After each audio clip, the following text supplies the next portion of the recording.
हाय, good evening everybody. मुझे देखने वाले सारे स्टूडेंट्स को नमस्कार। और आज हम एक नया सेशन, एक नए इंटरेक्टिव मोड को यूज़ करने जा रहे हैं। पेन टैब के माध्यम से वोकैबुलरी करके देखेंगे। जैसे स्टूडियो से बहुत दूर होने के कारण बहुत बार क्या होता है कि वोकैबुलरी के सेशंस में गैप आ जाता है, तो मैंने कहा उस गैप को कैसे मिटाया जाए।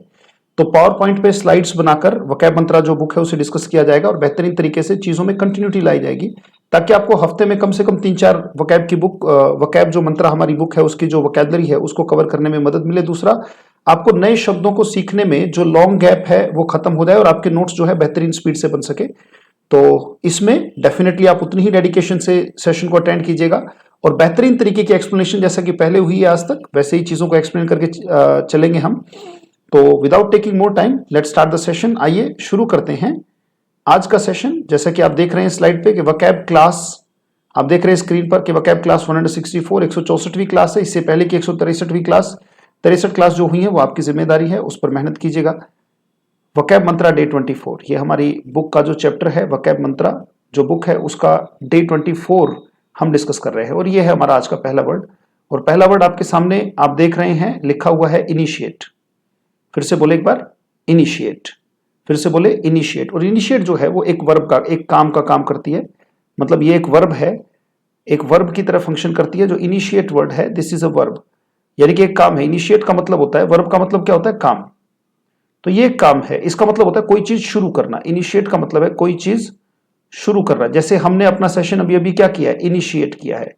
तो इनिशिएट का मतलब है कोई चीज शुरू करना, राइट। किसी चीज की कोचिंग स्टार्ट करना, जैसे मैंने आपको कोच करना शुरू किया, राइट। तो इसका आप देख रहे हैं इनिशिएट के सिनोनिम्स देखिए यहाँ पर। इनिशिएट का मतलब है स्टार्ट। जो वर्ड अंडरलाइन होता जाए उसको डिस्कस करते रहेंगे साथ साथ। जैसे आप देख रहे हैं स्क्रीन पर बिगिन, इसका मतलब बिगिन है। इंपॉर्टेंट जो वर्ड है वो इनिशिएट अपने आप में बहुत इंपॉर्टेंट वर्ड है बेटा, इनिशिएट, राइट। यहाँ पे आप देख रहे हैं वर्ड है कमेंस। कमेंस बहुत अच्छा शब्द है, वेरी इंपॉर्टेंट वर्ड। कमेंस का भी मतलब होता है शुरू करना। जैसे अगर मैं कहता हूं कमेंस से अगर मैं वाक्य लेना चाहूं, तो अगर मैं वाक्य कहता हूं कि आई एम, आप भी लिखते चलेंगे वाक्य, आई एम थिंकिंग, शाबाश, बोलते भी चलेंगे, आई एम थिंकिंग टू। और यहां पर आप कुछ भी भर सकते हैं, I am thinking to start, begin, commence my, I am thinking to commence या इनिशिएट माई ओन शॉप या माई ओन बिजनेस। मैं अपना खुद का बिजनेस इनिशिएट करने की सोच रहा हूं। तो बिजनेस का मतलब होता है, आप जानते हैं, राइट, बिजनेस, व्यापार खुद की, यानी कि व्यक्ति सोच रहा है इनिशिएट करने की। इस फिल इन द ब्लैंक में आप वर्ड भर सकते हैं, I am thinking to initiate my own business. तो इनिशिएट माने स्टार्ट करना। जैसे किक ऑफ एक वर्ड आ रहा है, जैसे आप देख पा रहे हैं यहाँ पे एक वर्ड है किक ऑफ। तो किक ऑफ का भी मतलब स्टार्ट होता है। जैसे अगर एक वाक्य हम ले कि let's kick off the party, मेरे साथ बोलेंगे, शाबाश, बोलो लेट्स, बहुत अच्छे। और यहां पर हमने कह दिया let's kick of, let's kick off the party. चलिए पार्टी को किक ऑफ करते हैं, let's kick off the party. तो किक ऑफ का मतलब यहां पे क्या निकल गया, किक ऑफ का मतलब है कोई चीज शुरू करना, स्टार्ट करना, right, that is called kick off. Coach करना मतलब किसी की कोचिंग स्टार्ट करना। प्लान करना मतलब वही है कि हम इनिशिएट कर रहे हैं, इनिशिएट लेवल पर प्लान ही होता है। और अगर किसी चीज को एंड कर दिया जाए या फिनिश कर दिया जाए, तो एंड करना और फिनिश करना मतलब किसी चीज को खत्म कर देना। जरा स्टेटमेंट देखते हैं, वी हैव टू इनिशिएट, हमें शुरू करनी पड़ती है कोई चीज, we have to begin, we have to initiate from the scratch. यानी कि फ्रॉम द स्क्रैच का मतलब क्या होता है, फ्रॉम द जीरो, बिल्कुल शुरुआत से, बिल्कुल जीरो से हमें कोई चीज शुरू करनी पड़ती है। हीरो की तरह कोई स्टार्ट नहीं करता, हमें बिल्कुल जीरो की तरह कोई चीज स्टार्ट करनी पड़ती है। We have to initiate from the scratch to reach the pinnacle. Pinnacle का मतलब उच्चतम पॉइंट, बिल्कुल शिखर तक पहुंचने के लिए। जैसे मान लीजिए ये पहाड़ है, तो पहाड़ का ये जो लेवल है, ये जो लेवल है, ये कहलाता है क्या, पिनेकल। ये पिनेकल है, ये चोटी है। और यहां पे जब आप स्टार्ट कर रहे हो, ये जो स्टार्टिंग पॉइंट है ये कहलाएगा क्या, scratch, from the scratch, from the zero, right. ये जो लोएस्ट पॉइंट है, आपने पढ़ा होगा पिछले सेशंस में, हमने एक वर्ड पढ़ा था नेडर। तो अगर कोई चीज नेडर पर है, NADIR उसका वर्ड था, और नेडर का मतलब होता है निम्नतम बिंदु, और इसको पढ़ा जाता है नेडर। तो ये जो हिस्सा है इसको हम कहेंगे पिनेकल, ये सबसे ऊंचा पॉइंट है। तो किसी चीज के शिखर पर पहुंचने के लिए, पिनेकल का मतलब शिखर है, हमें बिल्कुल जीरो से कोई चीज स्टार्ट करनी पड़ती है। एक बार वाक्य मेरे साथ फिर पढ़ेंगे, वी हैव टू, शाबाश, बहुत अच्छे बोलेंगे, वी हैव टू इनिशिएट, यानी कि हमें शुरू करना पड़ता है, फ्रॉम द स्क्रैच, यानी कि बिल्कुल जीरो से स्क्रैच से हमें स्टार्ट करना पड़ता है, टू रीच द पिनेकल, यानी कि शिखर तक पहुंचने के लिए हमें शून्य से स्टार्ट करना पड़ता है। तो शून्य से शिखर तक जाने के लिए हमें शुरू करनी पड़ती है कोई चीज। I am thinking to initiate my own business.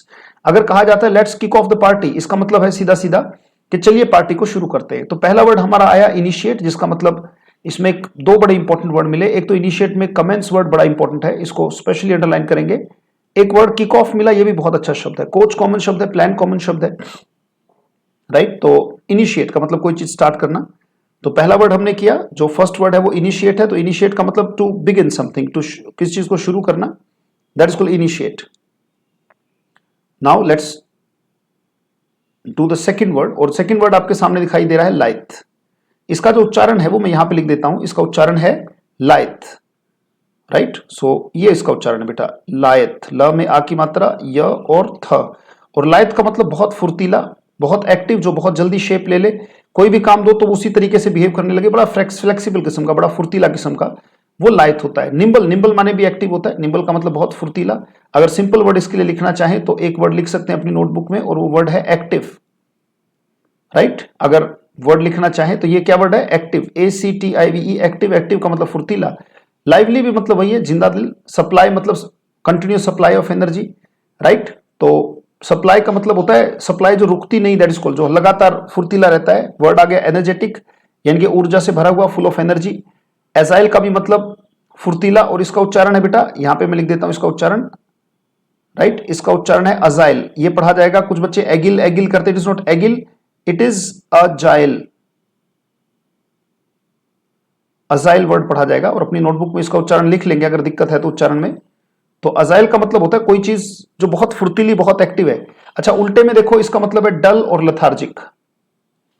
Lethargic का मतलब लेजी, सुस्त, ढीला। जैसे यहां पे अगर देखें वाक्य, लथार्जिक माइंड, वाक्य देखें, अ लथार्जिक माइंड, यानी कि ऐसा माइंड जो सुस्त है, जो ढीला है। लथार्जिक का मतलब क्या होता है, लथार्जिक का मतलब है लेजी, यानी कि ये इसका उल्टा है, राइट। ये इसका उल्टा है, लाइथ का उल्टा क्या है, lethargic. A lethargic mind can never compete. Compete माने प्रतिस्पर्धा करना, कंपीट माने किसी से प्रतिस्पर्धा करना, किसी से कंपटीशन करना। A lethargic mind can never compete with a lithe one. कि एक जो सुस्त दिमाग है वो कभी भी एक फुर्तीले दिमाग के साथ कंपीट नहीं कर सकता, कभी भी उसके साथ प्रतिस्पर्धा नहीं कर सकता, राइट। लथार्जिक, जैसे एक स्टूडेंट को हम वाक्य लिख सकते हैं, a student should never be, a student should never, a student should never be lethargic. एक व्यक्ति, एक स्टूडेंट को क्या नहीं होना चाहिए, क्या उसे लाइथ नहीं होना चाहिए, लथार्जिक। आपको पता है कि स्टूडेंट को क्या नहीं होना चाहिए, सुस्त नहीं होना चाहिए। नेगेटिव वर्ड आ गया तो डेफिनेटली यहां पे आंसर क्या आ जाएगा, lethargic. A student should never be lethargic, यानी कि एक स्टूडेंट को कभी भी सुस्त या ढीला नहीं होना चाहिए। उसे हमेशा क्या होना चाहिए, उसे हमेशा लाइथ होना चाहिए, उसे हमेशा एक्टिव होना चाहिए। तो दो वर्ड हमने किए, एक इनिशिएट किया, एक हमने लाइथ किया, राइट। लाइथ के साथ हमने वर्ड्स देखे, flexible, nimble, lively, energetic, right. So अगले वर्ड की तरफ चलते हैं, let's move to the next word. और जो नेक्स्ट वर्ड हमारे पास है थर्ड, वो है मीटियोरिक। इसका उच्चारण है बेटा मीटियोरिक, और फिर से बोलेंगे एक बार, मीटियोरिक। और इसको अगर हम लिखना चाहें उच्चारण को तो यहां पे लिख सकते हैं, पढ़ा जाएगा मीटियोरिक, मीटियोरिक। एक सेकेंड रुके, ये लीजिए जी, थर्ड वर्ड पर हैं हम, और इसको लिखने के लिए हम यहां से पेन ले लेते हैं, ये लीजिए meteoric. Let's start, meteoric, Meteor, और इसमें हम जोड़ देंगे रिक, मीटियोरिक। तो मीटियोरिक का मतलब है ड्रामेटिक, बिल्कुल सही लिखा है, dramatic, sudden, swift, rapid. Rapid माने बहुत तेज, अगर कोई चीज सडन होती है, एकदम से होती है, right, that is called meteoric. Spectacular, बिल्कुल सही, जो चीज सडन होती है और बहुत बेहतरीन भी मानी जाती है। कई बार क्या होता है, मीटियोरिक का मतलब नेगेटिव भी हो सकता है, और नेगेटिव और पॉजिटिव दोनों हो सकता है। मीटियोरिक का मतलब होता है जैसे मीटियोरिक उल्का पिंड और उल्कापात को जो इफेक्ट होता है उसको मीटियोरिक इफेक्ट कहते हैं। जैसे डायनासोर्स जो एक्सटिंक्ट हुए, डायनासोर जो लुप्त हुए, वो कहा जाता है कि मीटियोरिक इफेक्ट के कारण ही हुए, राइट। तो मीटियोरिक का मतलब है कोई ऐसी चीज जो सडन होती है, समथिंग दैट हैपन सडनली। तो ड्रामेटिक है, सडन है, स्विफ्ट है, right, that is called meteoric. Spectacular, gradual और स्लो, इसका मतलब धीरे धीरे कोई चीज होती है, इसका मतलब सडन होती है। राइट। जैसे मान लीजिए जब जियो आया था, जब जियो फोन आया था, जियो की सिम आई थी, तो उसको जो कस्टमर्स मिले थे वो ग्रेजुअली मिले थे, स्लो मिले थे, या फिर मीटियोरिक वृद्धि हुई थी, राइट। तो हम कह सकते हैं कि जियो गॉट मीटियोरिक इंक्रीज, यानी कि बढ़ोतरी, Jio got meteoric increase in subscribers या कस्टमर्स। जो कस्टमर्स थे वो एकदम से बढ़े थे जियो के, राइट। जब जियो का सिम आया था तो बाकी सारी की सारी कंपनीज को दिक्कत हुई थी, तो Jio got dramatic, sudden, swift, rapid, और बहुत जबरदस्त उसका प्रदर्शन रहा। तो got meteoric increase in customers में जो बढ़ोतरी हुई थी वो जबरदस्त हुई थी, ग्रेजुअल और स्लो नहीं थी। जरा स्टेटमेंट देखते हैं, वाक्य देखते हैं। No development is ever meteoric, it's gradual. कितना अच्छा शब्द है कि अगर कोई भी विकास होता है, अगर कोई भी विकास, चाहे वो वोकैबुलरी का हो, सेंटेंस का हो, ज्ञान का हो, वो कभी भी सडन नहीं होता। नो डेवलपमेंट, विकास कभी धड़ाम से नहीं होता, इट इज ऑलवेज ग्रेजुअल। इसका मतलब वो आराम से होता है। मीटियोरिक का मतलब कोई भी चीज जब धड़ाम से होती है, एकदम से होती है, उसको मीटियोरिक कहते हैं। तो कोई भी विकास ऐसा नहीं होता जो मीटियोरिक हो। सारे के सारे जो विकास है वो कैसा होता है, वो ग्रेजुअल होता है, वो धीरे धीरे होता है, right. Now let's move to the next word, and the next word is, चलिए चलते हैं नेक्स्ट वर्ड पर। मीटियोरिक हमने किया, अब नेक्स्ट वर्ड हमारे पास आ रहा है, आपके सामने है वर्ड नेग्लिजिबल, राइट। वर्ड देख पा रहे हैं, नेग्लिजिबल। नेग्लिजिबल का मतलब नगण्य सा, जो ज्यादा इंपॉर्टेंस नहीं रखता, ऐसी कोई भी चीज जो इनसिग्निफिकेंट है। जैसे ये इंपॉर्टेंट वर्ड आ रहा है, ये देखिए यहां पे ये बिल्कुल बेहतरीन एक्सप्लेन कर रहा है कि इनसिग्निफिकेंट। नेग्लिजिबल का मतलब इनसिग्निफिकेंट, मतलब ज्यादा वैल्यू की चीज वो है नहीं। स्लाइट माने हल्का सा, पढ़ा जाएगा नेग्लिजिबल, नेग्लिजिबल, राइट। पढ़ेंगे नेग्लिजिबल, राइट। टाइनी का मतलब छोटा सा, स्मॉल माने छोटा सा, और ये भी अनइंपॉर्टेंट, ऐसी कोई चीज जो इंपॉर्टेंट ना हो, राइट। सिग्निफिकेंट का मतलब जरूरी, और ग्रेट माने बहुत बड़ा, राइट। ये वर्ड्स आप देख रहे हैं। नेग्लिजिबल का मतलब छोटा सा, अनइंपॉर्टेंट, जो बिल्कुल भी महत्वपूर्ण ना हो, अनइंपॉर्टेंट। ट्राइफल्स का मतलब होता है छोटी छोटी बातें। ट्राइफल्स के लिए अपनी नोटबुक में लिख लेंगे, छोटी छोटी बातें, ऐसी बातें जो बिल्कुल अनइंपॉर्टेंट हो, दैट इज कॉल्ड छोटी छोटी बातें। Trifles are negligible, not a blunder. Blunder का मतलब क्या होता है, बहुत बड़ी गलती। ब्लंडर का मतलब होता है छोटी छोटी बातें नहीं, ब्लंडर का मतलब है बड़ी गलती। ब्लंडर का मतलब है अगर कोई गलती बहुत बड़ी है, राइट। अगर कोई गलती बहुत बड़ी है तो उसको हम कहते हैं ब्लंडर। तो ट्राइफल्स का मतलब छोटी छोटी बातें, और ब्लंडर का मतलब बड़ी मिस्टेक, कोई बहुत बड़ी गलती। बहुत बड़ी गलती को हम क्या कहते हैं, ब्लंडर। तो वाक्य फिर से समझते हैं, और वाक्य जरूर लिख लेंगे। Trifles are negligible, not a blunder. इसका मतलब यह है कि जो छोटी छोटी बातें होती है वो अनइंपॉर्टेंट होती है, उनको इग्नोर किया जा सकता है। पर अगर कोई बहुत बड़ी गलती हो, उसको इग्नोर नहीं किया जा सकता, वो नेग्लिजिबल नहीं होती, वो छोटी नहीं मानी जा सकती। ब्लंडर हमेशा बहुत बड़ी होती है, इट इज ऑलवेज ग्रेट। तो जो छोटी छोटी बातें हैं नेग्लिजिबल हैं, माफ की जा सकती हैं, but not a blunder. Blunder को माफ नहीं किया जा सकता। तो नेग्लिजिबल का मतलब अनइंपॉर्टेंट। हमारा पहला वर्ड था इनिशिएट, दूसरा वर्ड आया हमारे पास लाइथ, तीसरा मीटियोरिक, चौथा हमने नेग्लिजिबल किया। Now we are moving to the next word. अगला वर्ड बड़ा इंपॉर्टेंट, और अगला वर्ड है पैथोस। एक बार फिर से बोलेंगे मेरे साथ, शाबाश बोले, पैथोस। जहां भी बैठे हैं, राइट, आप अपने आप को बिल्कुल कुछ एक सोचेंगे, हम तो बोल ही नहीं रहे, सर को कैसा धोखा दे रहे। बेटा सर को नहीं, ये आपको अपने आप को धोखा होगा। वर्ड अगर बोले नहीं आपने, बोले पैथोस, शाबाश। पैथोस, पैथोस का मतलब उच्चारण है इसका पैथोस। अगर आपको लिखना है तो आप हिंदी में लिख सकते हैं पैथोस। बिल्कुल इतना तो जरूर समझ में आ रहा होगा कि आप अपने नोट्स में लिख लें, राइट, पैथोस। तो पैथोस का मतलब ऐसी कोई चीज जो बहुत गहरे दुख की हो, राइट। जैसे वाक्य को अगर देखें, द पार्टीसंस, पार्टीसंस का मतलब होता है सपोर्टर, यानी कि समर्थक। पार्टीसंस का मतलब क्या होता है, पार्टीसंस का मतलब होता है समर्थक। जो समर्थक लोग हैं, जो सपोर्टर्स होते हैं, जैसे बीजेपी के अपने पार्टीसंस हैं, कांग्रेस के अपने पार्टीसंस हैं, आर इन पैथोस, यानी कि वो बहुत दुख में है। पैथोस का मतलब आप देख रहे हैं सोरो, सोरो। पैथोस का मतलब अगर हम देखें तो एग्जैक्ट इसका मतलब होता है बहुत बड़ा दुख, जो बहुत बड़े दुख का कारण बनता है किसी का, वो क्या होता है, वो पैथोस होता है बेटा। तो बहुत बड़ा दुख, pathos, sorrow, pity, sadness, suffering, tragedy, grief. Joy और डिलाइट माने खुशी।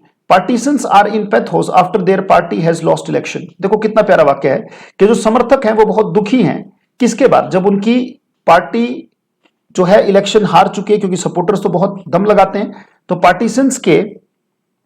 पार्टीसंस के इलेक्शन हारने के बाद, जो इलेक्शन, पार्टी के इलेक्शन हारने के बाद जो पार्टीसंस हैं वो बहुत बड़े दुख में हैं। यानी कि वाक्य बन गया बेटा, पार्टीसंस आर इन पैथोस। जो पार्टीसंस हैं, जो समर्थक हैं, वो बहुत दुखी हैं, वो सोरो में है, वो दुख में है, after their party has lost the election, right. Pathos का मतलब बहुत ज्यादा दुख, बहुत बड़ा दुख, राइट। जैसे हम स्टेटमेंट कह सकते हैं the exam result the exam result the exam result the exam result. जैसे कि आप देख रहे हैं पहला अनुभव है, धीरे धीरे चीजें इंप्रूव होंगी, स्पीड भी आएगी, पर ऐसे ही होता है, धीरे धीरे हमें सीखना है। मैं भी पेन टैब के साथ सीख रहा हूं सेशन आपके लिए, आप भी थोड़ा सा कमियां कम निकालें और चीजों को नोट अच्छे तरीके से करें। द एग्जाम रिजल्ट, शाबाश, बहुत अच्छे, साथ साथ चीजों को नोट करते रहे, कोई बात नहीं, आज के सेशन में थोड़ा इधर उधर हो भी जाएगा तो विल मैनेज। द एग्जाम, ये आ गया result, the exam result cost pathos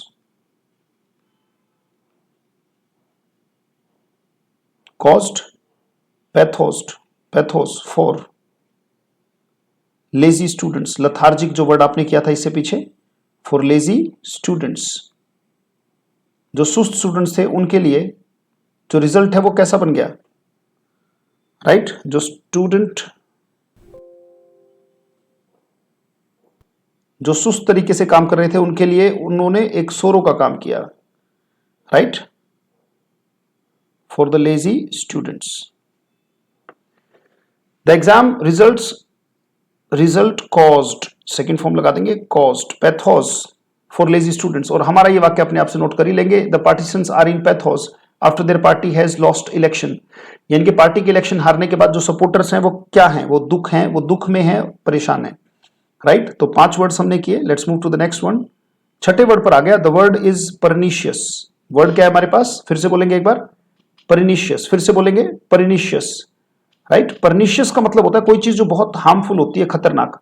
तोड़ लिया करें, जैसे परनिशियस, अगर उच्चारण में दिक्कत हो तो मैं यहां पे लिख देता हूं परनिशियस, शाबाश। ये माने कि सर सामने ही है और बेहतरीन तरीके से अपने नोट्स बनाते चलें। परनिशियस का मतलब होता है कोई चीज जो बहुत हार्मफुल है, बहुत खतरनाक है, डिस्ट्रक्टिव। यहां पे वर्ड आ रहा है देखो, हार्मफुल, परनिशियस, डिस्ट्रक्टिव, डेडली जो जानलेवा है जैसे कोरोना वायरस, एविल माने बहुत बुरा, डेंजरस माने खतरनाक, हार्मलेस और सेफ, जो चीज परनिशियस नहीं है वो सेफ है। सेकेंड वेव ऑफ कोविड-19, कोविड-19 की जो सेकेंड वेव आई थी यानी कि दूसरी लहर आई थी, was more pernicious than the first one. देखो कितना प्यारा सेंटेंस बना, और ये बात हम सबने विटनेस की थी कि जो सेकेंड वेव आई थी वो डेफिनेटली फर्स्ट वेव से, फर्स्ट वेव में लोगों ने देखा कि डेथ तो हुई नहीं, पर सेकेंड वेव में बहुत सारी डेथ हुई लोगों की। So the second wave of कोविड-19 was more pernicious than the first one.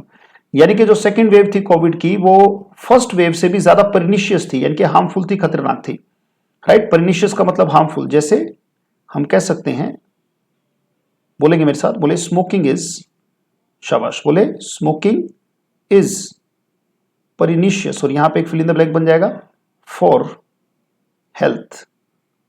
Smoking is pernicious for health, right. ये वाक्य अपनी नोटबुक में नोट कर लेंगे, smoking is pernicious for health. कहते हैं जो स्मोकिंग है वो हेल्थ के लिए बहुत नुकसानदायक है, smoking is pernicious for health. एक बार रिवाइज करेंगे, हम पिछले सेशंस पर चलेंगे, पिछले जितने भी हमने पढ़े।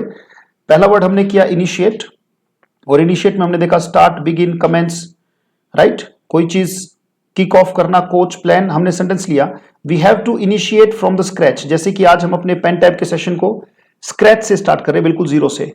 टू रीच द पिनेकल, शिखर पर पहुंचने के लिए हमें शून्य से स्टार्ट करना होता है। यहां पे एक वाक्य अलग से हमने लिया, I am thinking to initiate my own business, मैं अपना खुद का बिजनेस स्टार्ट करने की सोच रहा हूं। अगला वाक्य है let's kick off the party, इसका मतलब let's initiate the party, let's start the party.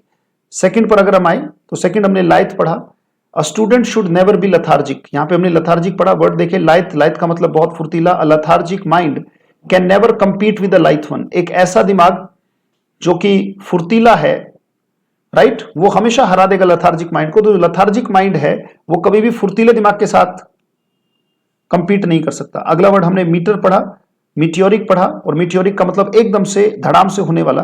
जैसे हमने वाक्य देखा, Jio got meteoric increase in customers, customers में एकदम से वृद्धि हुई। और वाक्य कहता है हमारा कि no development is ever meteoric, it is always gradual, कोई भी विकास धड़ाम से नहीं, आराम से होता है। फिर हमने चौथे वर्ड को देखा, चौथा वर्ड हमारा था नेग्लिजिबल, कोई चीज अगर आराम आराम से होती है तो उसे हमने कहा ग्रेजुअल, राइट। और हमने तेज वाले को कहा मीटियोरिक, मीटियोरिक का मतलब बहुत तेज था। अब हमारा अगला वर्ड नेग्लिजिबल है, और नेग्लिजिबल का मतलब अनइंपॉर्टेंट, कोई भी ऐसी चीज जो इंपॉर्टेंट ना हो, इनसिग्निफिकेंट हो, अनइंपॉर्टेंट हो। टाइनी स्मॉल बहुत छोटा सा, सिग्निफिकेंट माने बड़ा और ग्रेट माने भी बड़ा। ट्राइफल्स आर नेग्लिजिबल, राइट। कहते हैं जो छोटी छोटी बातें हैं वो नेग्लिजिबल हैं। Trifles are negligible but not a blunder, right. Trifles are negligible. जैसे मनी क्या है, मनी आपके लिए इंपॉर्टेंट है या फैमिली, तो आप कहते हो कि मनी, जो मनी है, money is negligible before family, family के सामने, या money is negligible, money is negligible before, before का मतलब के सामने, बिफोर रिलेशंस, रिश्तों के सामने जो पैसा है वो नेग्लिजिबल है, वो अनइंपॉर्टेंट है। Money is negligible before relations, यानी कि रिश्तों के सामने जो पैसा है वो नेग्लिजिबल है, अनइंपॉर्टेंट है, इनसिग्निफिकेंट है, यानी कि इंपॉर्टेंट नहीं है। अगले वर्ड पर चलते हैं, पैथोस। और पैथोस का मतलब दुख, राइट। सोरो, सफरिंग, ट्रेजेडी, ग्रीफ। हमने वाक्य देखा, the partisans are in pathos after their party has lost the election. जो सपोर्टर्स हैं वो दुख में हैं, जब उनकी पार्टी इलेक्शन लूज कर चुकी है, तो मेहनत की होगी उन्होंने, वो मेहनत का परिणाम नहीं आया तो वो पैथोस में है, राइट। और यहां पे एक वाक्य हमने देखा, the exam result caused pathos for lazy students, यानी कि उन्होंने दुख क्रिएट कर दिया, एग्जाम का रिजल्ट उनके लिए खुशी वाला नहीं था। Now let's move to the seventh one, pernicious का मतलब हार्मफुल, खतरनाक। कोई चीज बहुत बहुत खतरनाक होती है उसे परनिशियस कहते हैं। डेडली, एविल, डेंजरस, हार्मलेस और सेफ। सेफ है बेटा, ये सेट नहीं है, वो ठीक कर लेंगे। यहां पर सेफ वर्ड है, जो हार्मलेस के बाद अगर आप देखें तो ये SATE दिखाई दे रहा है, पर वहां पे थोड़ा सा प्रिंटिंग में गड़बड़ है, तो यहां पे स्लाइड में होगा। अगर आपकी बुक में ठीक है तो इट्स ओके, अदरवाइज इसको सेव कर लीजिएगा, it's safe. The second wave of COVID was more pernicious than the first one. जो सेकेंड वेव थी कोविड की, वो पहले वाली से भी ज्यादा खतरनाक थी। Now let's move to the next word, और अगला वर्ड हमारे पास आ रहा है प्रीरोगेटिव। और प्रीरोगेटिव का मतलब होता है बेटा विशेष अधिकार। अगर किसी व्यक्ति को विशेष अधिकार दे दिया जाए किसी भी चीज का, प्रीरोगेटिव का मतलब उच्चारण क्या है, प्रीरोगेटिव, राइट। प्री, अगर उच्चारण में दिक्कत है तो हिंदी में लिख लेंगे यहां पर प्रीरोगेटिव, राइट। प्रीरोगेटिव, प्रीरोगेटिव का मतलब विशेष अधिकार, किसी चीज में विशेष अधिकार, स्पेशल राइट, राइट। अगर आप इसको लिखना चाहिए सिंपल में तो लिख सकते हैं special, SPECIAL, special rights, RIGHTS, special rights, यानी कि जो विशेष अधिकार किसी को मिलते हैं, they are called prerogative. Authority, privilege, right, choice, freedom. और लिमिटेशन माने जो चीज अधिकार में नहीं, अधिकार से बाहर की, लिमिटेड होते हैं उसके अधिकार क्षेत्र उसमें। अगला सेंटेंस अगर हम देखें, अगला प्रीरोगेटिव के लिए वर्ड है, सेंटेंस है बीइंग अ हैंडीकैप्ड पर्सन, यानी कि एक हैंडीकैप्ड व्यक्ति होने के नाते, being a handicapped person, my friend has prerogative, ये आ गया वो वर्ड जो हम पढ़ रहे हैं, my friend has prerogative of getting a seat in the buses. होता है ना कि विकलांग सीट होती है, दिव्यांग सीट होती है, तो एक हैंडीकैप्ड व्यक्ति होने के नाते इंग्लिश कहती है बीइंग अ हैंडीकैप्ड पर्सन। बोले शाबाश, being a handicapped person, my friend has prerogative of getting a seat in the buses. एक हैंडीकैप्ड व्यक्ति होने के नाते मेरे दोस्त के पास एक विशेष अधिकार है बसेस में सीट प्राप्त करने का, राइट। बसेस में सीट्स को प्राप्त करने का एक विशेष अधिकार है। नेक्स्ट, प्रीरोगेटिव, वैसे जैसे हम स्टेटमेंट कह सकते हैं प्रीरोगेटिव से, राइट। जैसे लिखेंगे इट इज नॉट, शाबाश, अपनी नोटबुक में लिखेंगे it is not prerogative of the rich, it is not the prerogative of the rich to stay happy. It is not the prerogative of the rich to stay happy. सिर्फ अमीरों को ही खुश रहने का विशेष अधिकार नहीं है, राइट। एक गरीब बच्चा देखो, गरीब का बच्चा देखो, कोई छोटा बच्चा देखो, बेशक से अमीर का हो या गरीब का, बराबर खुश रहता है। ये तो हमने इन चीजों को बहुत ज्यादा इंपॉर्टेंस दे दी है। तो it is not prerogative of the rich, सिर्फ अमीरों का ही विशेष अधिकार नहीं है, सिर्फ अमीरों की अथॉरिटी नहीं है कि वो खुश रहे, यानी कि happiness is a state of mind. अमीरी गरीबी is a secondary thing, but अगर अमीरी गरीबी से इसका कुछ संबंध होता तो छोटा बच्चा जो कि गरीब के घर पैदा हुआ वो बिल्कुल ना मुस्कुराता। तो it is not prerogative of the rich to stay happy, ये सिर्फ और सिर्फ उसी का विशेष अधिकार नहीं है, यानी कि एनीबडी कैन बी हैप्पी। इस वाक्य की सेंस ये निकलती है। अगले वर्ड की तरफ चलते हैं। अगला वर्ड हमारे पास है रिकंसाइल्ड। अगला जो वर्ड आ रहा है वो है बेटा रिकंसाइल्ड, और रिकंसाइल्ड का मतलब होता है राइट किसी चीज को चुपचाप मान लेना ताकि अंदर से विरोध ना हो, और विरोध ना होगी तो आपको संतुष्टि मिलेगी, शांति मिलेगी। और अगर विरोध होगा यानी कि बगैर विरोध के, यानी कि बिना विरोध के कोई चीज मानना, बिना विरोध के, बिना विरोध के, धीरे धीरे हाथ सेट हो रहा है पेन टैप पे, एक दो क्लास में हो जाएगा बेटा। बिना विरोध के किसी बात को, बिना विरोध के किसी बात को स्वीकार करना, बिना विरोध के किसी बात को स्वीकार करना, बिना विरोध के किसी बात को स्वीकार करना, वो कहलाता है क्या? रिकंसाइल। राइट, इसमें कंटेंटेड का मतलब शांत है। जब आप विरोध नहीं करोगे तो शांत रहोगे ना। जब विरोध करोगे तब अशांति आएगी। सेटिस्फाइड का भी मतलब संतुष्ट है, क्यों? क्योंकि विरोध ही नहीं कर रहे हैं। सबमिसिव का मतलब दब्बू है। दब्बू का मतलब जो चुपचाप बात को मान ले, जो चुपचाप बातों को मानने वाला है उसे हम क्या कहते हैं? दब्बू। और ये बड़ा प्यारा वर्ड है एक्विएसेंट। इसका उच्चारण भी मैं हिंदी में लिख देता हूं, एक्विएसेंट। ये पढ़ा जाएगा, जिसको सर्कल किया मैंने,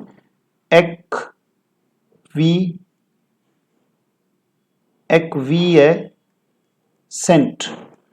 एक्विएसेंट का मतलब जो चुपचाप चीजों को मान ले, जो बिल्कुल विरोध ना करे, उसे हम कहते हैं एक्विएसेंट। तो एक्विएसेंट का मतलब चुपचाप बातों को मान ले वाला। और ये वर्ड देखो आप, रेजिस्टेंट का मतलब विरोध करने वाला। एंटी का भी मतलब कहते वो मेरा एंटी है, इसका मतलब रिकंसाइल्ड नहीं करता। अब वाक्य देखो कितना गजब का है। I am reconciled with the dreams of my father. I am reconciled with the dreams of my father. मैं बिल्कुल ये नहीं कहता ये सही है ये गलत है। मेरे पापा का जो सपना है बस उसको पूरा करने पर मैं लगा हुआ हूं, सही गलत के बारे में बिल्कुल नहीं सोचता। यानी कि बिना विरोध के अपने पापा के सपनों को स्वीकार करता हूं।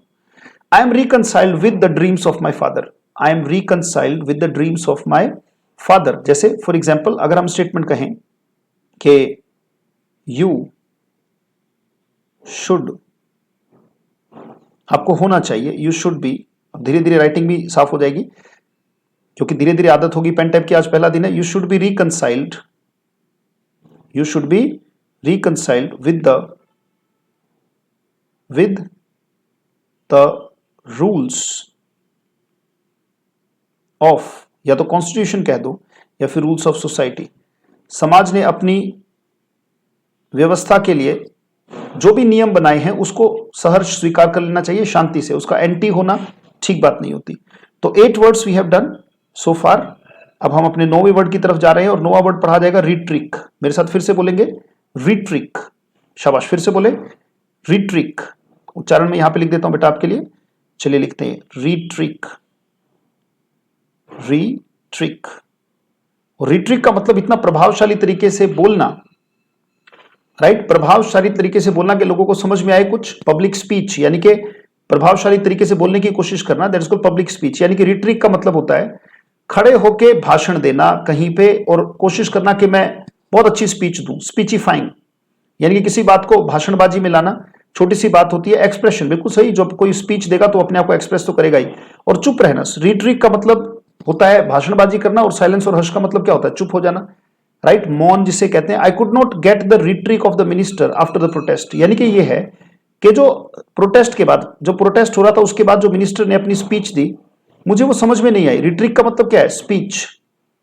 I could not understand the speech, जो स्पीच उन्होंने दी, I could not understand the speech of the minister after the protest. तो रिट्रिक का मतलब, राइट, जैसे आप कह सकते हैं don't give me your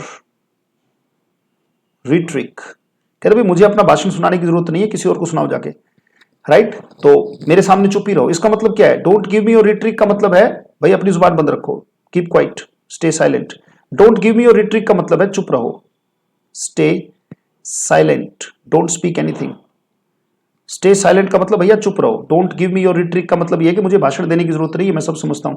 I could not understand the rhetoric of the minister after the protest. इस वाक्य का मतलब यह है कि मुझे मिनिस्टर ने जो प्रोटेस्ट के बाद जो भाषण दिया वो समझ में नहीं आया। नेक्स्ट वर्ड पर आते हैं, अगला वर्ड है सब्सिडी। और सब्सिडी का मतलब है छूट, कोई डिस्काउंट जो दिया जाता है, that's called subsidy. Pen select कर लेते हैं, पेन पर चलते हैं, ये आ गया जी हमारा पेन। वेल, तो सब्सिडी का मतलब डिस्काउंट है बेटा, छूट है। जो गरीब आदमियों को छूट दी जाती है, जैसे पेट्रोल पर सब्सिडी है, गैस पर सब्सिडी है, तो सब्सिडी का मतलब क्या है? एक तरीके से डिस्काउंट, एक तरीके से ये है ना फाइनेंशियल सपोर्ट, आर्थिक सहायता, आर्थिक मदद, ग्रांट, फंडिंग, एंडोमेंट। एंडोमेंट का मतलब क्या होता है? किसी को मजबूत करने के लिए जो फंडिंग की जाती है उसको ग्रांट और फंडिंग दोनों अलग अलग वर्ड्स है बेटा, यहां पे आप ब्लैंक लगा लीजिएगा। फाइनेंशियल सपोर्ट, ग्रांट और फंडिंग और एंडोमेंट। बीपीएल का मतलब होता है बिलो पॉवर्टी लाइन, राइट? जो गरीबी रेखा से नीचे जो जीवन जीते हैं उनको हम कहते हैं बिलो पॉवर्टी लाइन वाले, बिलो पॉवर्टी लाइन। तो below P for poverty, L for line. तो गरीबी रेखा से नीचे जो जीवन जीते हैं बिलो पॉवर्टी लाइन के, बिलो पॉवर्टी लाइन के जो लोग हैं, below poverty line, the BPL is given subsidy, यानी कि उन्हें फाइनेंशियल सपोर्ट दी जाती है by the government, right? Subsidy का मतलब छूट है, राइट? जैसे हम कह सकते हैं कि subsidy gives a sigh of relief, a Sai, SIGH और SEIGH, इनका मतलब होता है राहत की सांस, a sigh of relief, a sigh of relief to, a sigh of relief to, a sigh of relief to the poor, यानी कि गरीबों को एक राहत की सांस मिलती है, a sigh of relief to the poor। जो गरीब लोग होते हैं उनको एक राहत की सांस मिलती है, right? Subsidy gives a sigh of relief to, किसको? टू द पुअर, जो गरीबी रेखा से नीचे या जो गरीब सेक्शन है उनको फाइनेंशियल सपोर्ट एक राहत की सांस देती है। साई ऑफ रिलीफ का मतलब है राहत की सांस, राहत की सांस, अ साई ऑफ रिलीफ। जैसे सेशन शुरू हुए दोबारा से, तो ये मेरे लिए कैसे हैं? Sai of relief. भाई जैसा भी करें, डेफिनेटली हमारे नोट्स तो बेहतरीन बनी रहे हैं, और अगर हम रिवाइज करेंगे, और इसमें ऐसा होगा कि जो टेस्ट होगा उसकी मैं अलग से वीडियो बना के डाल दूंगा। इससे पिछले वाले सेशन की भी 163 नंबर जो सेशन है उसकी भी हमारी जो है प्रैक्टिस रहती है, उसका टेस्ट रहता है, तो will definitely have the taste of it, right? और उम्मीद करता हूं कि जो प्रयास मैंने किया वो प्रयास आपको बेहतरीन लगा होगा, राइट? और ये जो वर्ड्स हमने किए, ये जो सेशन के लिए समय निकाला, आप लोगों ने जो समय निकाला उसके लिए बहुत बहुत धन्यवाद। और लगातार अभी ये चीजें इंप्रूव होंगी धीरे धीरे, क्योंकि ये पहला अनुभव है और पहली बार जब साइकिल चलती है तो ऐसी ही चलती है जैसा आप देख रहे हैं कि कभी मार्कर किधर जा रहा है, because I am not so tech savvy. पढ़ाना तो आता है पर इन चीजों का मैं पहली बार इस्तेमाल कर रहा हूं, तो धीरे धीरे, और ये आप ही के लिए सीखा है, क्योंकि अगर चीजों को स्टूडियो से दूर रह के भी मैनेज किया जा सकता है, तो ये प्रयास कैसा है जरूर बताइएगा। और आपसे उम्मीद करता हूं कि उत्साहवर्धन आपकी तरफ से होगा मेरा, और चीजें बेहतरीन तरीके से कंटिन्यू करने की जैसी मैंने कमिटमेंट ठान रखी है उसमें आपका सहयोग लगातार मिलता रहेगा। और मैंने 163 और 164 का जो टेस्ट है उसकी अलग से क्लास बना के मैं डाल दूंगा, you don't worry about that, right? But आज के सेशन को बेहतरीन तरीके से आप नोट करते रहिएगा, चीजों को बेहतरीन तरीके से करते रहिएगा। बहुत बहुत धन्यवाद, thank you, thanks a lot मुझसे जुड़ने के लिए। Stay happy, stay creative, stay connected, right? तो stay happy, stay creative, stay connected, और लगातार अपने काम में लगे रहना है, बिल्कुल नहीं रुकना। जैसे इन सेशंस के साथ मैं लगातार आता रहूंगा, और इसमें और भी क्या हो सकता है बेहतरीन, राइट? वो मैं कोशिश करता रहूंगा अपनी तरफ से बेस्ट आपको देने की। इन सेशंस को लगातार अब कंटिन्यू करेंगे, हम क्लास फिर से लेंगे 1-2 दिन के अंदर अंदर। ये वाली क्लास आपको कैसी लगी कमेंट सेक्शन में जरूर बताइएगा, और इस क्लास को अगर कोई चीज लिखने से रह गई हो तो आप बार बार देख लीजिएगा। बहुत बहुत धन्यवाद, thank you, thanks a lot, see you in the next class, take care.